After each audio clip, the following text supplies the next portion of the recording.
முதலில் கல்வி கண் திறந்த பெருந்தலைவர் காமராஜர் அவர்களை போற்றி வணங்கி எனது உரையை தொடங்குகிறேன்.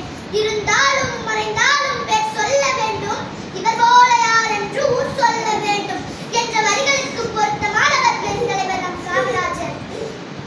இவர் 1903ஆம் ஆண்டு ஜூலை 15ஆம் தேதி இந்தியாவின் கருப்பு வயலில் பிறந்தார். சிவகாமியின் செல்வ புதல்வனாய் குமாரசாமியின் குமரனாய் அவதரித்தார்.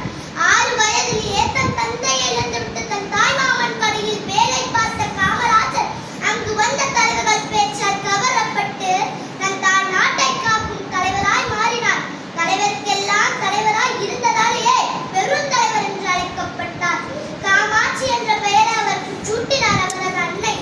ஆனால் கரும வீரர் படிக்காத மேதை, தென்னாட்டு காந்தி, கல்வி கண் திறந்த காமராஜர், கிங் மேக்கர், பகல உணவு தந்த பகலவான் என மக்கள் அவருக்கு சூட்டிய செல்ல பெயர்கள் பலவர.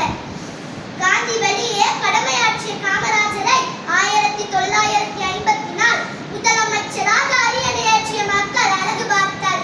அன்னை சத்திரம் 1000 வைத்தால் ஆலையும் 14,000 நாட்டாள். அன்னையாவின் புண்ணியம் கோடி, ஆங்கோர் ஏழைக்கு எழுத்தறிவித்தார் என்ற பாரதியாரின் வரிகளுக்கு மெய்ப்பித்து காட்டியவர் நம் காமராஜர். முதலமைச்சரானதும் தன்னுடைய முதல் பணியாக மூடப்பட்ட 6000 பள்ளிகளை திறந்தார். மேலும் 12,000 புது பள்ளிகளை திறந்தார். ஏழை பணக்காரன் என்ற வேறுபாடு இருக்கக்கூடாது என்பதற்காக பள்ளியில் சீருடை கட்டாயமாக்கினார்.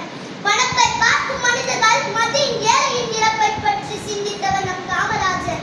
மாடு பிடித்த கைகளால் 7 பிடிக்க வைத்த பெருந்தலைவர் காமராஜரே சாரும்.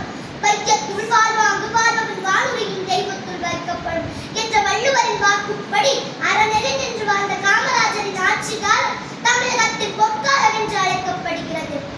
தோளில் துண்டும், பேச்சில் அன்பும், நடத்தையில் பண்பும், பெரியோர் இடத்தில் பணிவும், அரசியலில் துணிவும், வென்றவோ